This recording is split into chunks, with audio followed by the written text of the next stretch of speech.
Olá, pessoal, tudo bem? Hoje vamos apresentar aqui o nosso trabalho da disciplina de visão computacional, intitulado de Identificação de Espécies Bentônicas Marinhas, com ênfase em coral-sol. Nosso estudo ele tem como objetivo desenvolver um modelo de visão computacional para identificar e contar colônias de coral-sol em imagens subaquáticas. Abordaremos os desafios da invasão biológica em ambientes marinhos e a importância do monitoramento e aplicação de técnicas Deep Learning para a detecção de objetos. Nosso grupo é composto pelo Lucas, o Marcelo, a Thaís e o Thiago. Pode passar. Com os recentes avanços tecnológicos e a expansão do comércio internacional no último século, o número de espécies não nativas sendo introduzidos em ambientes fora da sua área de distribuição natural tem aumentado de forma exponencial. Essas espécies elas acabam se disseminando de forma descontrolada, causando impactos na biodiversidade, como a extinção de espécies, nesse exemplo do gato aqui predando um mamífero, na saúde humana, como os mosquitos, que são vetores de doenças, também impactos no ecossistema, como os ratos em ilhas, que acabam predando aves e tem todo um efeito em cascata nesses ambientes, ou também impactos na economia, como o mexilhão dourado, que entope as turbinas das hidrelétricas e acaba causando prejuízos de milhares de reais por dia. No ambiente marinho, em particular, o monitoramento ele é muito desafiador. Além do tempo limitado que os mergulhadores têm para fazer a sua busca embaixo d'água, uma complexidade do ambiente dificulta a acessibilidade de alguns locais, e isso torna o monitoramento e as invasões biológicas nesse ambiente um grande desafio. Além disso, existem locais que são muito perigosos e inacessíveis também para os mergulhadores, como um costão batido, em que o mergulhador não consegue estar, né? E uma das únicas chances de uma espécie invasora marinha ser erradicada é detectar precocemente e agir de forma rápida. Bem, então eu vou falar um pouco do coral-sol. Então aqui o coral-sol, essa espécie, a principal característica dele ele é chamado de coral-sol, né, por conta dessas cores, né, alaranjadas e amareladas, né, são bem evidentes, né, bem fáceis de discernir de outras espécies, né, por conta dessa aparência. O coral-sol, né, ele compreende as espécies do gênero Tubácea.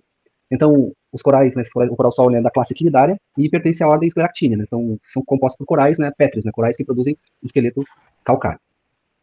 Aqui uma imagem do coral-sol, né, já numa área invadida, aqui no Brasil. Então, esse é o aspecto dele, alguns pólipos fechados, né, então fica predominantemente laranja, e quando o pólipo está aberto, né, colocando seus tentáculos nessa coloração mais amarelada, característica da espécie. Então, no Brasil hoje, né, no mundo, né, a gente tem as ocorrências do coral-sol, né, a gente tem aqui nessa figura, está mostrando onde a distribuição é nativa, onde a distribuição é criptogênica, né, onde a gente não sabe se o coral-sol, né, essas espécies de tubácea invadiram ou se ela é nativa dali. E em vermelho, nós temos as ocorrências em que ela é uma espécie invasora. Então, no Brasil hoje, nós temos duas espécies, né, desse mesmo gênero, né, na nossa costa brasileira, que seria a Tubácea taguzensis e Tubácea coxina. Então aqui, mostrando um pouco da história de invasão do coral-sol. Então o coral-sol ele chegou nas áreas em que se tornou uma espécie invasora, transportado provavelmente por plataformas, né, de petróleo, né, estruturas artificiais ligadas à indústria de óleo e gás. Então nesse estudo aqui de Creed 2017, ele faz um paralelo entre a chegada do coral-sol, né, mostrando estruturas aqui nesses pontos, essas cruzes, na costa brasileira, que seriam os vetores antrópicos, que estariam infestados de coral-sol, e alguns anos depois, aqui no painel, no mapa à direita, as ocorrências em substrato natural.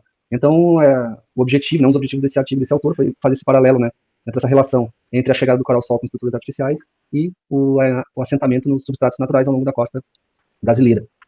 Então, aqui algumas situações aqui de coral-sol em estruturas artificiais, com ênfase, né, em estruturas ligadas à indústria de óleo e gás.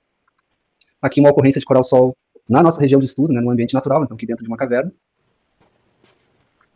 Então, hoje, o coral-sol é monitorado na costa brasileira por inspeções visuais e também inspeções realizadas com ROVs. Nessas inspeções podem ser adquiridas, né, imagens, né, filmes, né, e fotos, e dado assim, a grande quantidade de dados que podem ser gerados com esse monitoramento, tanto como ROV quanto por mergulho autônomo, uma ferramenta que ajudasse na detecção desses corais para analisar um grande volume de dados de imagens seria uma opção interessante para baratear custos, né, operacionais e ajudando, né, no monitoramento e na detecção de coral-sol nas áreas em que ele é um problema. Bom, o objetivo deste trabalho é desenvolver um modelo de visão computacional capaz de identificar e contar colônias de coral-sol.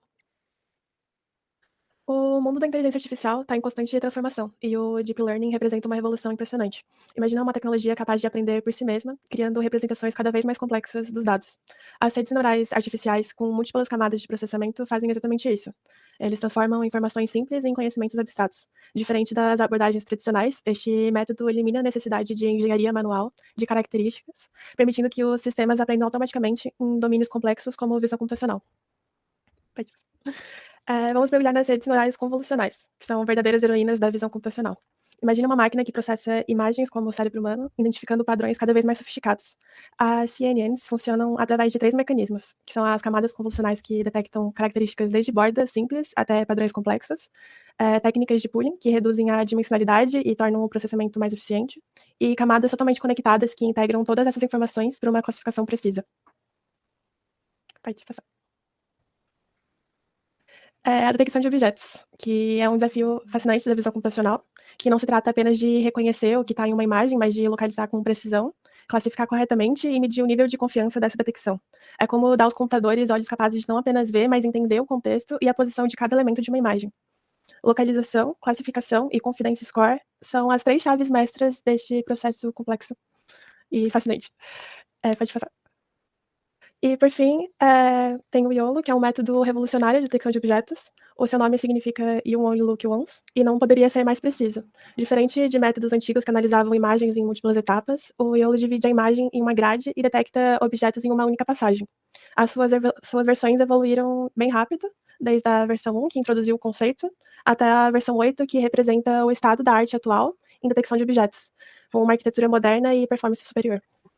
Aí tem o banco de dados, que tem os recifes rochosos Red Arboredo, via mergulho autônomo, que foi feito com uma GoPro Hero 9 e Olympus Top TG6, com transecções de dimensões de 4 metros por 20 metros, e foram dados 239 fotos.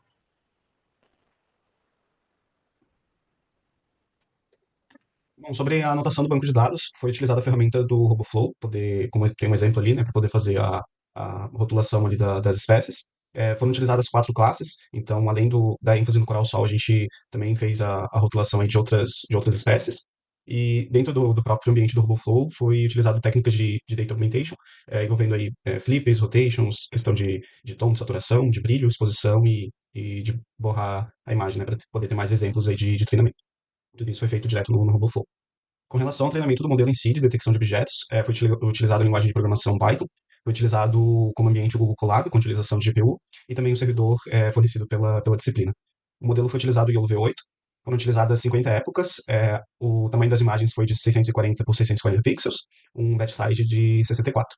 A avaliação de desempenho ela se deu através da métrica MAP, e principalmente considerando a métrica voltada para a ênfase do trabalho, que é na detecção de coral-sol. Então, tentou-se otimizar os parâmetros no sentido de ter o melhor desempenho nessa classe. Também foi feita a contagem de colônias, utilizando imagens de ground truth para poder comparar o que o modelo conseguiu fazer de contagem, comparado com imagens já tendo essa contagem feita por especialistas. Aqui a gente apresenta a sumarização das métricas para o conjunto de teste, então as métricas para todas as classes, né, em geral, e para cada classe separado. Então a gente apresenta aí o número de imagens, as instâncias, né, então a quantidade de anotações feitas, e as métricas aí de precisão, recall, a métrica principal observada ali que foi o MAP, e com a região ali de confiança também.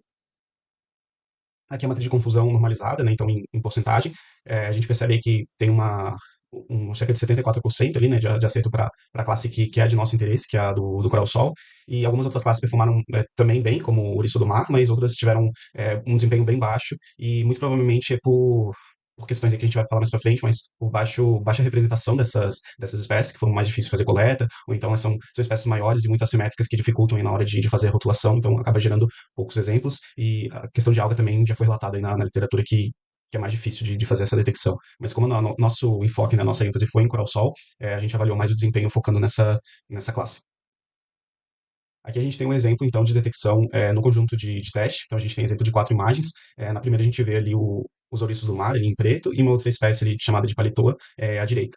Na imagem 2, a gente já tem vários exemplos de coral-sol. Então, a gente consegue ver que o modelo ele consegue detectar tanto colônias maiores quanto colônias menores, ali com vários graus ali de certeza associados. Na imagem 3, a gente também tem 3 espécies em conjunto que o modelo conseguiu detectar, e a gente já vê ali que em alguns lugares ali de coral-sol ele já não detecta, outros ele consegue detectar melhor. A gente vê também que essa imagem é mais borrada, então pode ser que ele tenha tido um pouco mais de dificuldade por conta disso, mas no geral ele conseguiu detectar uma grande maioria ali das espécies. Na imagem 4, a gente já tem uma imagem com uma definição bem boa e bem próximo, assim. A gente vê que ele até tem um grau de certeza ali na detecção bem elevado.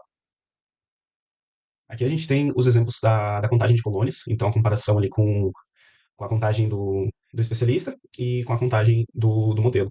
A gente vê na linha de cima, né, nas primeiras quatro imagens, que o modelo teve bastante dificuldade nesse cenário, justamente por ser um cenário um pouco mais difícil do que ele viu no treinamento. Então, são imagens com uma coloração diferente, por serem imagens subaquáticas, isso é muito comum, né? Então, falta um pouco de representatividade nesse sentido, para o modelo ter outros tipos de imagens para ele poder aprender a identificar essas espécies. Então, a gente vê que ele só conseguiu identificar uma colônia de 48. Já na imagem de baixo, onde até visualmente para a gente é mais fácil de detectar o coral-sol, ele já performou melhor, né? Ele já encontrou 80 das 148 apontadas pelo especialista. Uma outra limitação da própria rotulação que a gente fez das imagens é que, no geral, a gente focou mais em colônias maiores, enquanto que colônias menores, por ser mais difícil também de fazer a anotação, a gente acabou não anotando tanto, então isso reflete também no desempenho do modelo, que ele tende, né, é mais tendencioso a conseguir detectar essas colônias maiores. Bom, como conclusão, então, do trabalho, a gente tem um desempenho moderado na detecção de colônias de coral-sol, com a representatividade das classes de tamanho e qualidade das anotações influenciando nisso. Existe um grande potencial de aplicação desse modelo de visão computacional para poder identificar e contabilizar as colônias. Como a gente viu, né, ele tem algumas limitações, mas ele também apresenta um resultado interessante e que tem uma possibilidade de crescimento bem grande. E as recomendações para trabalhos futuros é justamente fazer um pré-tratamento ali das imagens, principalmente envolvendo cor e iluminação, porque essas imagens subaquáticas, elas apresentam uma variabilidade muito grande nesse sentido, então é importante que o modelo seja treinado numa gama maior possível envolvendo esses tipos de imagens, e também na diversificação das anotações, né? A gente viu ali problemas envolvendo colônias pequenas, então também trabalhar no sentido de diversificar o máximo possível a quantidade de colônias e suas especificidades para o modelo também poder detectar. Com isso, a gente fecha a nossa apresentação do trabalho da disciplina de visão computacional, e muito obrigado.